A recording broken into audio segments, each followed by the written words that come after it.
So in my last update video I said I would go through the films I got given for Christmas, but obviously I have had some purchases in between Christmas or between the update and now, or the last update and now. So yeah, we are going to go through the ones I got for Christmas first, and the first of those is No Time to Die, second favourite film of 2021, and yeah, on 4K as well. So yeah, I was really glad to get this for Christmas. I had been holding off myself just in case there was like a new box set of the films that was come out on 4K in the future. But yeah, since, you know, got it for Christmas, I can't really complain. It's not my money. So yeah, fantastic film. Second favourite of the Daniel Craig era, behind Skyfall. And yeah, really nicely done on 4K as well. And yeah, I highly recommend watching it if you haven't already, especially if you are a fan of the James Bond series. I personally am, even for all of the lesser entries in the series. I'm still a massive fan of the series overall, and yeah, I'm really looking forward to seeing where they go next with it. And yeah, I also got given Rec, Spanish horror film, found footage horror film. One of the few found footage horror films that I actually really rather enjoy. Tension riddled throughout, in and out in less than 80 minutes, and yeah, sets up the whole scenario really rather nicely, and then just runs with it from there. And yeah, as you can probably tell from the front of the cover there, it's quite a zombie horror orientated kind of film. So yeah, really highly recommend watching this if you haven't already. It was a little bit expensive at full price. I think it was like £18, which is quite a lot, but got it for a little bit less than that, I think, from Christmas. So well, obviously I got it for £0 from Christmas, so yeah, a lot cheaper than normal. But yeah, still fantastic film, and yeah, welcome addition to my collection. Also got given Cry of the City, one of my more higher rated film noir efforts. Not my favourite of the year by any means in terms of first time watches, but still really rather good. Directed by Robert Siodmak, and yeah, even Martin, it was anticipating the kind of films of Martin Scorsese in a lot of ways, and yeah, it's got a really good performance by Richard Conte, with supporting performance from Shelley Winters, and yeah, BFI have done a really good job with the transfer. Nice printed disc, and you also get a nice little booklet with it as well, which didn't get with Rec, by the way, just in case you were wondering. So yeah, nice little booklet. Not massive or anything like that, just basically an essay revisiting the film itself, and then, you know, some sources and credits, and about the presentation, special features. So yeah, presented in high definition, its original aspect ratio, and has been supplied to the BFI by 20th Century Fox. Some acknowledgements, and then yeah, some shots from the film itself. So yeah, really good film. Really do highly recommend it. And then the last two that I got from the premium collection, in number 13 in the premium collection, from 1981, Excalibur. Now, this isn't my favourite of the premium collection films by any means. It is a little bit long at 2 hours 21, and as I'm not a massive fan of the fantasy genre, it does get a little bit wearisome at times. But yeah, this is still a really good transfer, and a really rather nice, you know, collection in terms of the premium collection edition. And yeah, and as per usual, these generally do go quite cheap. It's usually 2 for $15. So if you are into these kind of films, then I do highly recommend getting it on the premium collection. So yeah, get some nice art cards with it. No poster though with this version.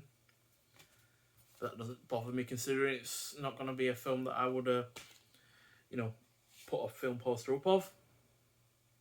But it's still a really good film, directed by John Borman.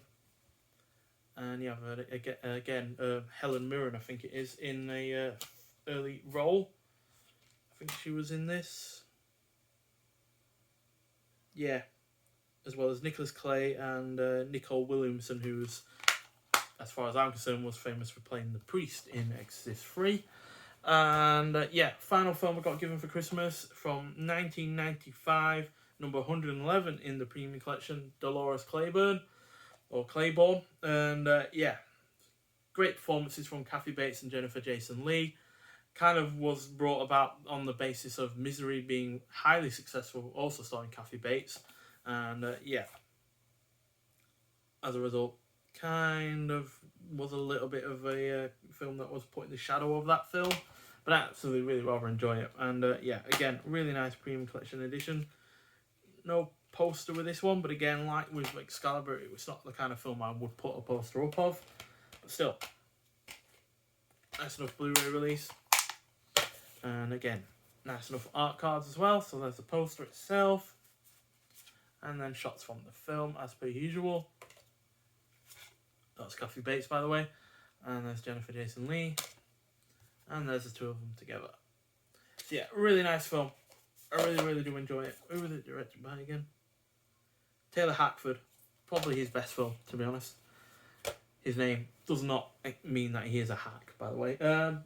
But yeah, right, moving on to films that I personally got. First of which is also from 2021, like No Time to Die, Malignant. I think this is probably my favourite horror film of the year. But yeah, still a superb film. I'm not going to ruin it for anyone because it does have quite a big twist to it. But yeah, it's a fantastic twist. And yeah, it just goes to show that James Wan still has something original in his... in his head to go with all of the sequels and blockbusters that he's doing, because obviously he's done the Conjuring films, the first two anyway.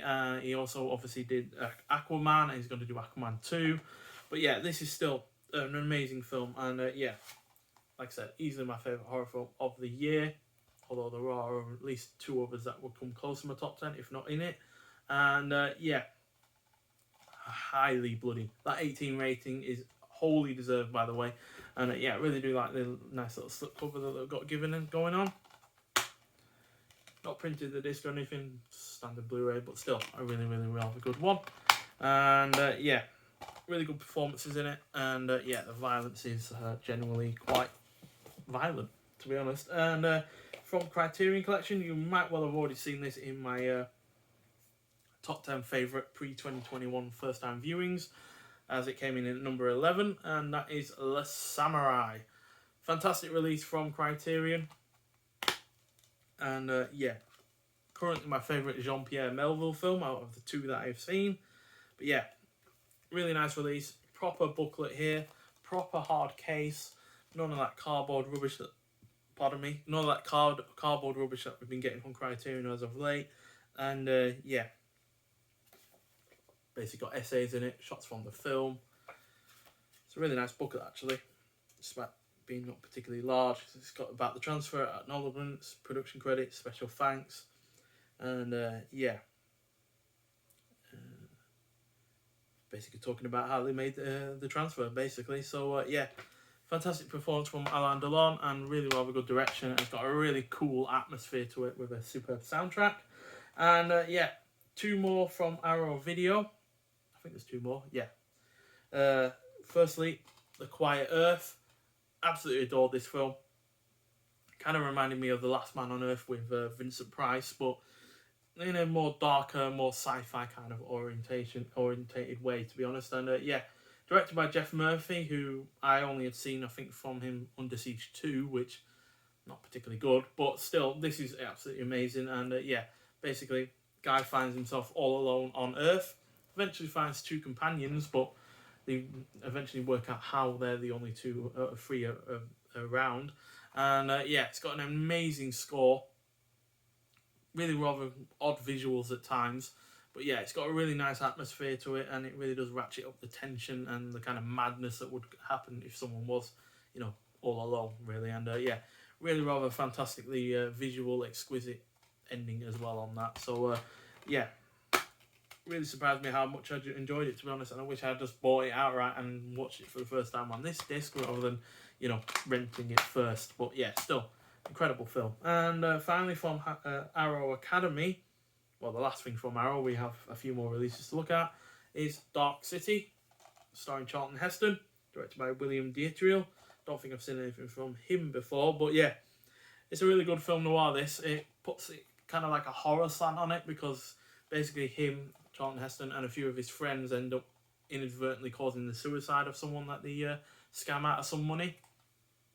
The guy dies, He hangs himself in his hotel room, and then each of Charlton Heston's friends slowly start getting killed off. And yeah, I really do like that kind of slant to it. It does feel like a horror film. Is it the guy coming back from the dead that is killing them? Is it someone that guy's knew as a relative or a friend killing them? You don't really know, and you don't know who's doing it. So obviously, every scene that they're around each other, they're like, who's the murderer? Is the murderer here? Is it far away? And it's really, really, really good in that kind of regard. Obviously, it's a little bit basic into the characterization and all that lot, but still, really rather good film noir. And finally, 3 releases from Eureka, 5 films in total, because 2 of these releases have 2 films apiece. And I figured, since I've not really got any films from this featuring this actor, who is incredibly famous for his martial arts and for his more Hollywood-based films, and that is, of course, Jackie Chan. And yeah, the first of which is Drunken Master. Surprisingly, I have not, up until now, I had none of his films in my collection, and I thought, I'd rectify that. And yeah, this is a double disc release. You got the Blu-ray and the DVD, and yeah, there's numerous versions of it. Either in its original Cantonese audio or English dub or whatever like that. I prefer just to go for the subtitles for the original audio rather than bad dubbing. I really can't stand bad dubbing. And yeah, got a nice booklet for it. I think that's the director on the back. And yeah, goes through the film credits, cast, talks about the film itself. Yeah, got some nice posters there in the back as well. Apparently there were sequels to this, but since I've yet to see this, I'm gonna watch this first and go from there, whether or not I'm gonna bother with the sequels at all. But yeah, still, it's supposed to be a superb film, and this is a film that essentially made Jackie Chan a name that people will start recognizing over the years. And then we also have, sorry, just trying to work out which is the oldest first. Yeah, this one. Jackie Chan's Project A and Project A Part 2. Now, these 3 releases are going cheap. They're only like $10.99 each. So I figured, $10.99 for 2 films is not bad at all. And especially since these are given 2K restorations, and the ratings that I saw online for them were pretty good as well. So Project A on the first disc and Project A Part 2 on the second, obviously. And yeah, hopefully they are good films. They do sound kind of like my film, so I do hope that they are. And finally, 2 films that I'd actually seen the 3rd and 4th films of in the series, purely because they were renamed something else, so I didn't know that they were part of the series, and that is Jackie Chan's Police Story and Police Story 2. I had seen 3 and 4. I think 3 was called Super Cop, and then 4 was called something else. Basically, they weren't called Police Story, so I had no idea they were part of the series. But yeah, these are also given they're sourced from 4K restorations, so yeah. They're looking as good as they're ever going to really look, to be honest. So again, first one on the first disc and the second one on the second disc. And yeah, really looking forward to seeing these, because I have been getting into my more Asian orientated action films. I saw Full Alert during 2021, which was again really, really rather good. And I have been a fan of some other Asian action films, like the ones with what's him call it? Oh, Chow Yun-fat. The likes of Hard Boiled and A Better Tomorrow and stuff like that. So yeah, hopefully Asian films are going to become my new dominant kind of genre of film for 2022. Like more French films I watched during 2021, more German films during 2021. So yeah, I'm hoping that I'm able to shift towards that kind of cinematic landscape. And yeah, but I am also going to start getting into like sort of silent films as well, because I've not seen any film from before 1930. I think that's a bit of a a black spot on my film watching and film collecting. Whether or not I'm going to enjoy any of them is a whole different matter. But yeah, I am really looking forward to discovering that era of film. But yeah, nonetheless, thanks for watching. I hope you have a happy new year, and I'll see you in the next one. Bye.